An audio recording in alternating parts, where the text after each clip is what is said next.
directly related to delivering organizational excellence must be for the purpose of inducing the right attitudes and behavior, and they must be based on elements that shape the organization holistically, create distinctive features in the sub-ecosystems of the organization, and most importantly, they help grow a culture of excellence for sustainability purposes. The life cycle approach that will help any organization introduce the principles of excellence in the right way can be described through 7 key steps. Step 1, getting exposure and awareness. This means that the role of the organization, particularly the role of leaders, is to constantly inspire employees by allowing the permeation of good ideas, evolving concepts, and the sharing of practices that can make a difference to the organization in order to grow, develop, and impact at a superior level. Number 2, understanding and assimilating. Most organizations leap into doing without asking the questions as to what specific projects mean, why is the organization insisting on introducing them, how will they relate to local work areas, and whether the readiness of the organization has been looked into, and who has got the skills to implement with full conviction. Assimilating is engaging the cognitive mindset and allowing the inquiry mind to judge the worthiness of any idea, any concept, any strategy, or any principle. Because in the end, it is only the believing aspect that will induce the right behavior. Working in a blanket approach, in a blinded fashion, will not deliver durable and sustainable results. The third aspect is applying the knowledge gained. Knowledge must be applied in the right way, but more importantly at specific point in time, because knowledge is in the end to be equated with commoditization, and its shelf life can be limited, and its usefulness, it has to be time related. The fourth aspect is once knowledge is implemented, there has to be a process of validating the experience gained and its outcomes. Very often we measure this through capability building and the distinctiveness of capabilities by constantly going through the process of reinforcing what drives a particular know-how and what makes it distinctive through regular replenishment of ideas and updates through best practices. Number 5 is once the validation takes place and the reinforcement of what has been implemented in terms of principles has been concluded, this will automatically generate the right belief through conviction, and this will lead to the embedding aspect which are described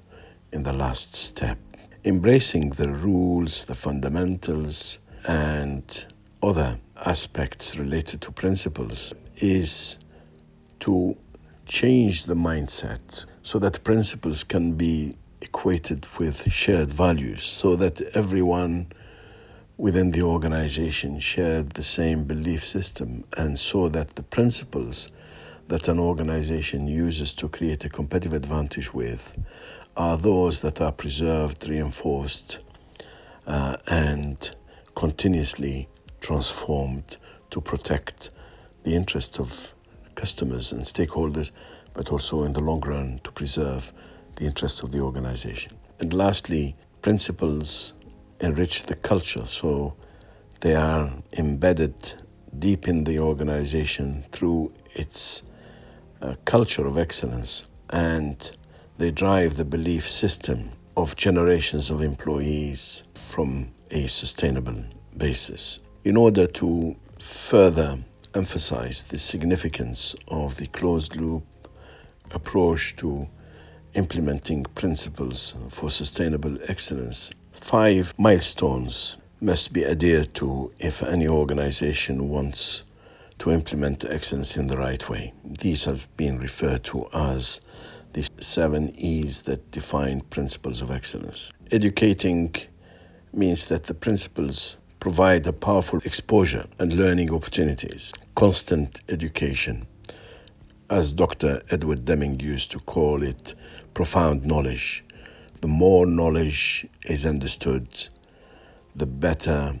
is the confidence level for driving behavior in the right way, and the more the deep rootedness of the belief system is, and the more an organization can endure, can sustain itself, and can look into the future with confidence. The second important milestone is that the enrichment through inspiration and the allowance of new thinking to be pervasive within the organization helps stretch the imagination of individuals to always adapt new elements of the principles that are emerging, or clearer aspects of related to specific principles that can be benefited from. And by stretching imagination, the organization benefits by seeing that the levels of motivation are at a high level, and people are always excited to play with the new ideas, to experiment with new fundamentals, and to learn more. So in a sense, positive energy can be born out of the pervasiveness and the permeation of ideas all the time. Thirdly, engaging is the most powerful stimulant in a modern organizational setting, and by open-minded strategies and empowerment for people to challenge status quo, to experiment, this will remove any restrictive cultural constraints and will challenge rigid rules that confine people to believe in what they are doing. The fourth milestone is that the gain that results in the end is that something that works and serves a desired purpose is always accepted much more easily. People challenge obsolescence, they challenge restriction, they challenge the stifled mentality that is negative and that is restrictive and that doesn't allow suggestions and ideas to be implemented, and certainly that does not even consider experimentation as an important feature of developing an organization for the future. Enlightening is that the constant process of validation through evidence-based practices is the best way to convince skeptics and to develop a mindset where people are constantly trying to find better ways, better methods, and to do the existing things, but also to suggest new thinking. Elevating standards of work and enriching the work environment is an extremely important milestone by measuring the distinctiveness of the existing know-how and the richness of the culture that is created and the higher levels of positive engagement and